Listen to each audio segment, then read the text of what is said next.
Feliz día, hoy martes, la iglesia celebra la fiesta de Santo Tomás Aquino, presbítero y doctor de la iglesia. Vamos a compartir la lectura de este día. Lectura de la carta a los Hebreos. Hermanos, puesto que la ley de la antigua alianza no tiene la imagen real de los bienes definitivos, sino solamente una sombra de ellos, es absolutamente incapaz, por medio de los sacrificios siempre iguales y ofrecidos sin cesar año tras año, de hacer perfecto a quienes intentan acercarse a Dios. Porque si la ley fuera capaz de ello, ciertamente tales sacrificios hubieran dejado de ofrecerse, puesto que los que practican ese culto, de haber sido purificados para siempre, no tendrían ya conciencia de pecado. Por el contrario, con esos sacrificios se renueva cada año la conciencia de los pecados, porque es imposible que pueda borrarlos. La sangre de toros y machos cabrios. Por eso, al entrar al mundo, Cristo dijo conforme al Salmo: no quisiste víctimas ni ofrendas, en cambio me has dado un cuerpo. No te agradaron los holocaustos ni los sacrificios por el pecado. Entonces dije, porque a mí se refiere la Escritura: aquí estoy, Dios mío, vengo para cumplir tu voluntad. Comienza por decir: no quisiste víctimas ni ofrendas, no te agradaron los holocaustos ni los sacrificios por el pecado. Siendo así, eso es lo que pedía la ley. Y luego añade: aquí estoy, Dios mío, vengo para cumplir tu voluntad. Con esto, Cristo suprime los antiguos sacrificios para establecer el nuevo, y en virtud de esta voluntad, todos quedamos santificados por la ofrenda del cuerpo de Jesucristo, hecha de una vez por todas. Palabra de Dios. Aquí estoy, Señor, para hacer tu voluntad. Esperé en el Señor con gran confianza. Él se inclinó hacia mí y escuchó mis plegarias. Él me puso en la boca un canto nuevo, un himno a nuestro Dios. Aquí estoy, Señor, para hacer tu voluntad. Sacrificios y ofrendas no quisiste, abriste en cambio mis oídos a tu voz. No exigiste holocaustos por la culpa, así que dije: aquí estoy. Aquí estoy, Señor, para hacer tu voluntad. He anunciado tu justicia en la gran asamblea. No he cerrado mis labios, tú lo sabes, Señor. Aquí estoy, Señor, para hacer tu voluntad. No callé tu justicia, antes bien, proclamé tu lealtad y tu auxilio. Tu amor y tu lealtad no lo es ocultado a la gran asamblea. Aquí estoy, Señor, para hacer tu voluntad. Lectura del Santo Evangelio según San Marcos. En aquel tiempo llegaron a donde estaba Jesús, su madre y sus parientes. Se quedaron fuera y lo mandaron a llamar. En torno a él estaban sentada una multitud cuando le dijeron: ahí fuera están tu madre y tus hermanos que te buscan. Él les respondió: ¿quién es mi madre y quiénes son mis hermanos? Luego, mirando a los que estaban sentados a su alrededor, dijo: estos son mi madre y mis hermanos, porque el que cumple la voluntad de Dios, ese es mi hermano, mi hermana y mi madre. Palabra del Señor. Gloria a ti, Señor Jesús. Hoy en el Evangelio nos dice que llegó María, la madre de Jesús, sus parientes, y se quedaron fuera porque no pudieron llegar hasta donde estaba Jesús. Había una cantidad de personas y siempre veremos a Jesús que son mucha la gente que lo quiere escuchar. Unos lo quieren escuchar porque quiere aprender de Jesús, unos lo quieren escuchar porque siente que las palabras de Jesús le toca su vida, le toca su alma, le toca su corazón. Muchos sienten que la palabra de Jesús lo invita a un cambio de vida, a transformar su existencia, a ser una persona distinta, una persona rejuvenecida espiritualmente, una persona nueva.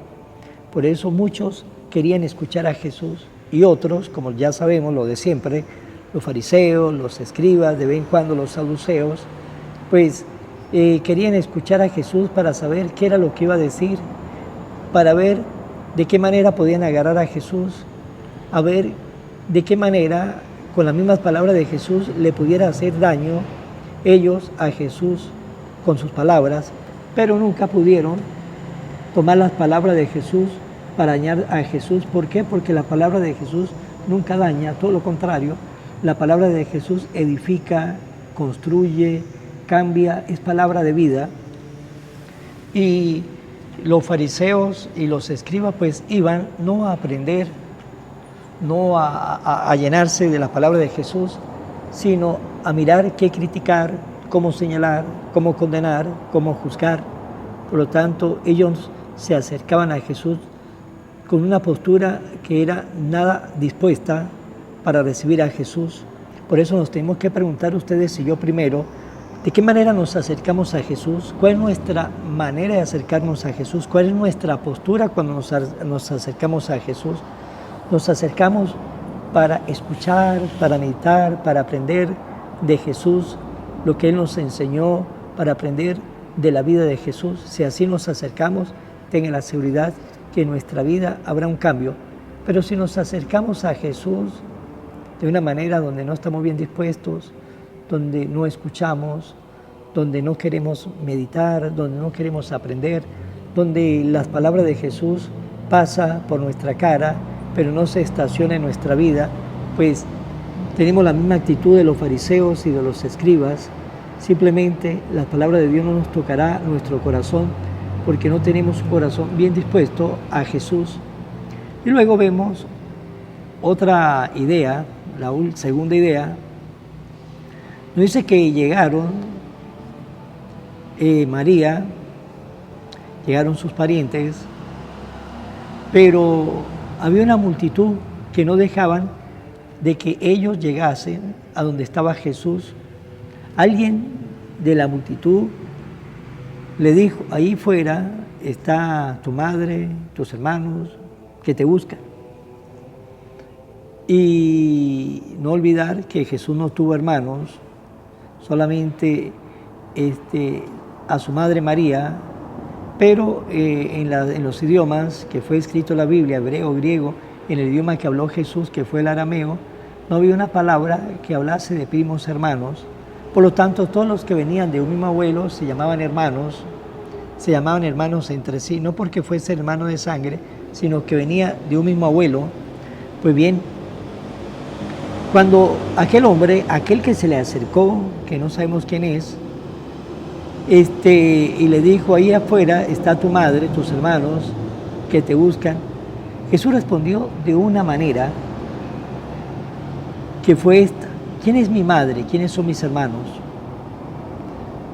De repente, algunos podemos pensar, pero esa actitud de Jesús, ¿quién es mi madre?, pudo herir a María. No, para nada, para nada. ¿Por qué? Ahorita lo vamos a ver. Y dice Jesús, ¿quién es mi madre? ¿Quiénes son mis hermanos? Y luego mirando a los que estaban sentados a su alrededor, los señaló y dijo, estas son mi madre, mis hermanos, porque el que cumpla la voluntad de mi Dios es mi hermano, mi hermana y mi madre. Por lo tanto, ¿qué nos dice Jesús? Jesús está formando su familia divina acá en la tierra. También el Señor tiene su familia divina acá en la tierra. ¿Cuál es?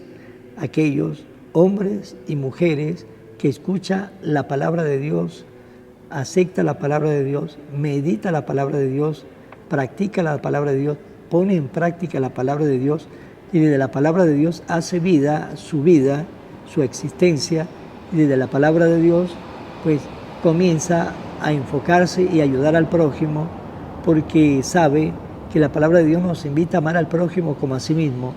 Pues bien, cuando vemos a María, María es doblemente mamá. ¿Por qué? Porque María antes de formar a su hijo en su seno materno, antes de engendrar a su hijo en su seno materno, María había engendrado la palabra en su corazón. María era una mujer conocedora de la palabra. María conocía la palabra de Dios. Por lo tanto, había ya engendrado la palabra de Dios en su corazón y luego engendró a su hijo en su vientre. Por lo tanto, María era doblemente mamá, porque María vivía la palabra de Dios y había formado en su vientre al Hijo, el Eterno Padre. Por lo tanto, también nosotros, si formamos parte de esa vida, de esa familia divina que nos dice Jesús cuando nos habla y nos dice el Señor, que los que escuchan su palabra, los que hacen la voluntad del Padre, de nuestro Padre Dios, ese es su hermano, su hermana, su madre. Formamos parte nosotros de esa familia divina de Jesús, nos esforzamos en escuchar, en hacer la voluntad de Dios en nuestra vida. Si eso hacemos, formamos parte de esa familia, pero si somos todo lo contrario, somos rebeldes y desobedientes a la palabra de Dios, todavía no formamos parte de esa familia divina acá en la faz de la tierra, pero eso sí, las puertas de Dios están siempre abiertas, esperando que ustedes y yo nos compenetremos, entremos a formar parte de esa familia divina y que estemos formando parte siempre de esa familia divina hasta que el Señor nos llame a la casa del Padre para vivir con nuestra familia divina de la eternidad, de la que están en el cielo, de los bienaventurados que ya están gozando de la presencia de Dios. Vamos a finalizar en Mano de María. Oración a la Virgen María. Oh Virgen María, Madre de Jesús y Madre mía, como en Caná te das cuenta cada día lo que yo necesito. Ruega Jesús por mí, cuídame siempre. No me deje nunca. No permitas que me aleje de Jesús, tu Hijo amado. Ayúdeme a corregir mis defectos que me alejan de Jesús y fomentar mis virtudes que me acercan a Él. Sea siempre mi Madre protectora a lo largo de toda mi vida. Amén. Será hasta mañana, Dios mediante, en el nombre del Padre, del Hijo y del Espíritu Santo. Amén. Evangelio de hoy, con el Padre Iván Jaimes.